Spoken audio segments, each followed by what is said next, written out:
Bonjour, bonjour à tous, bienvenue sur la chaîne de Philou S Potager. J'espère que vous allez bien. Et aujourd'hui, on va faire une vidéo sur un appareil que j'avais installé dans ma serre l'année dernière.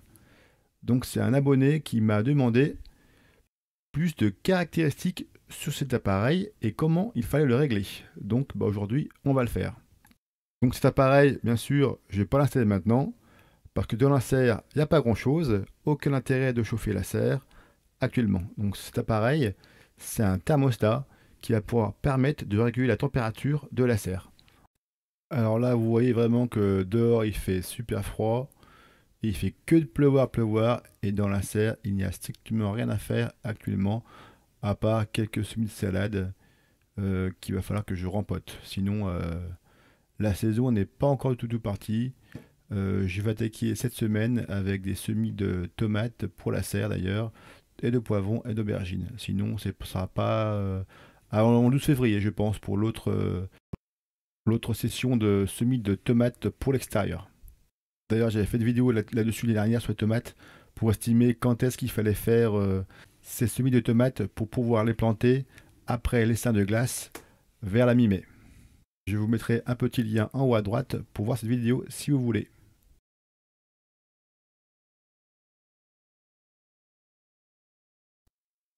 Alors, Swingbird, qu'est-ce que c'est Swingbird? Alors, c'est d'abord quoi? C'est un Ingbird ITC 308. Voilà. Il se branche en 230 volts.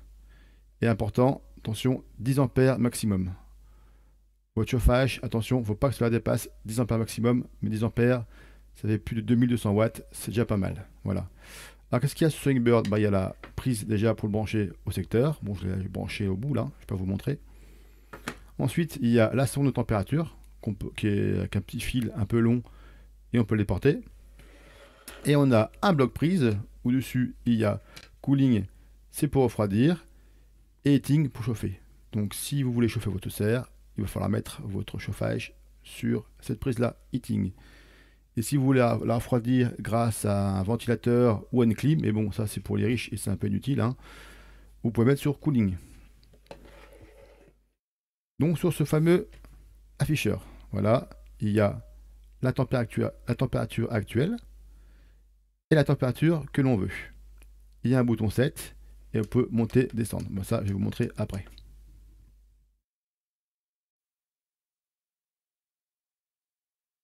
Donc sur cet afficheur, qu'est-ce qu'on a? On a en haut QPV, c'est la température que l'on a actuellement dans la serre. Bon là, il fait pas, je suis dans la serre, je suis à l'intérieur, il fait 22,3. Et la température de consigne. Cette température, c'est là où elle va être dans la serre. Donc là, c'est réglé à 8 degrés. L'année dernière, je l'ai mis à 5 degrés, car je ne connaissais pas l'appareil. Et je crois que l'année dernière, 5 degrés, ça m'avait coûté 2 euros de chauffage. Donc c'est pas bien énorme. Donc cette année, je vais monter un peu plus haut. Et ensuite, vous avez 7, c'est pour le réglage, et en haut et en bas. Voilà. Donc là, de base, si on clique en haut ou en bas, on voit HD et CD. Alors HD, c'est la température 2 degrés actuellement. Et CD, 2 degrés. HD, CD. Alors en fait, c'est la différence. Donc, vu qu'on a réglé à 8 degrés, ben, la température va osciller entre 6 et 10 degrés. Voilà. Donc, vu qu'on a le bloc prise chauffer et refroidir, si c'est trop bas, ben, la prise chaud va se mettre en route. Et s'il fait trop chaud, ce sera la prise froid qui va se mettre en route. Mais le froid, ça ne m'intéresse pas. Je ne branche rien dessus actuellement. Donc en fait, quand il fera 6 degrés, le chauffage va se mettre en route. Voilà. Ensuite, donc là, on voit autre chose pour l'instant. Et pour les réglages, c'est simple. Hein. On appuie sur 7 assez longtemps. Tac. Voilà. Et là, on rentre dans le paramètre. Et on rentre dans TS. Donc TS, c'est la température choisie. Donc là, vous pouvez régler. Ça va, je crois que de moins 50 à 100 degrés. Donc il y a de la marge. Hein. Donc moi, je mets à 8 degrés. Voilà. Après, le décalage de température pour le haut. Donc ça peut être 10 degrés. Moi, j'ai mis 10 degrés. Si vous voulez jusqu'à 11 degrés, vous pouvez. Moi, j'ai mis 2 degrés de température. C'est bien. CD 2 degrés. C'est très bien. Donc ça, la température de la serre fera entre 6 et 10 degrés. Parfait. Ensuite, on a une alarme haute. Donc là, ça fait une alarme à 100 degrés. Pour moi, j'ai pas besoin d'alarme, donc je mets à 100 degrés. Aucune alarme, ça ne m'intéresse pas. À moins 40 pour le froid. Hein, mais bon, ça ne m'intéresse pas non plus. Après, il y a PT, alors, PT0. Alors ça m'intéresse pas non plus parce que on peut régler un temps pour la protection d'un compresseur. Souvent, quand on veut refroidir, on prend des pompes à chaleur pour refroidir et on peut régler le temps, la durée pour pas que le compresseur se remette en route. Mais moi, ça m'intéresse pas non plus. Attends, ça c'est changé. Je vais revenir. Tac. Hop, hop, hop, hop, hop. Voilà. 0, voilà. Calibrage température, en fait, avec, il est livré une sonde. Donc cette sonde peut se dérégler. Et si vous voyez un écart de température avec un thermomètre que vous mettez dans votre serre, vous pouvez régler cette sonde, ce qui va être au plus juste. L'année dernière, je ne l'avais pas touché et ça n'avait pas changé. Donc je la touche, là ça chauffe, hein, bizarre. Tac, je monte. Hop là, 7. Tac, tac, tac, tac, tac.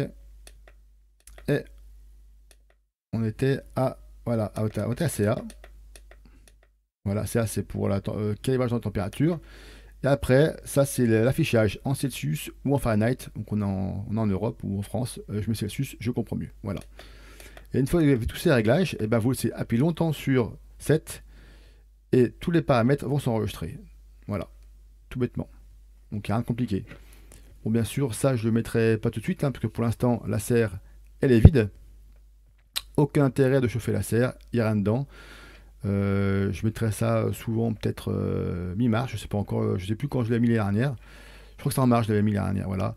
Et cette année, je vais monter un peu la température. Donc l'année dernière, j'avais couplé avec cet appareil-là, voilà, c'est un compteur électrique, voilà, et j'avais pu mesurer combien de watts j'avais consommé avec mon chauffage.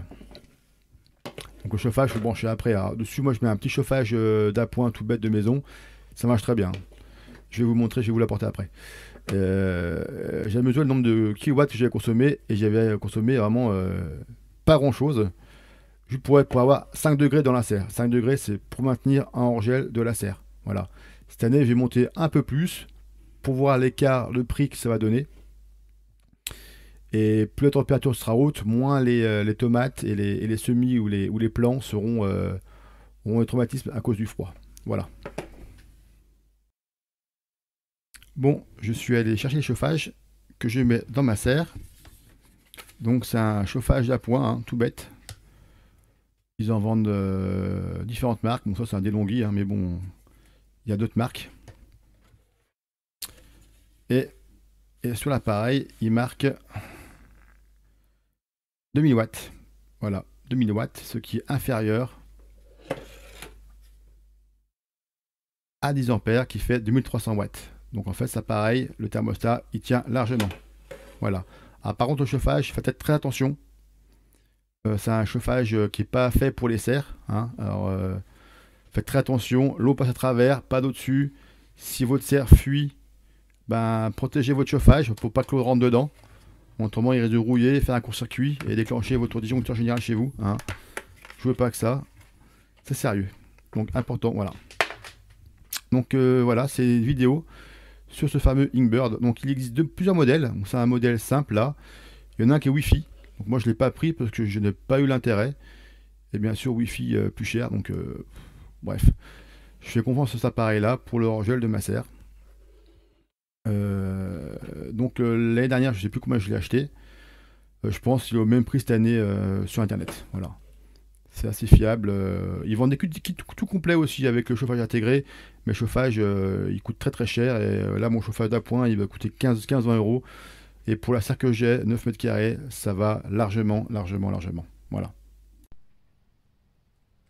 La démonstration est terminée, donc on va terminer cette vidéo sur des petites vidéos du potager. Donc j'espère que les caractéristiques que j'ai données sur cet appareil vous auront plu.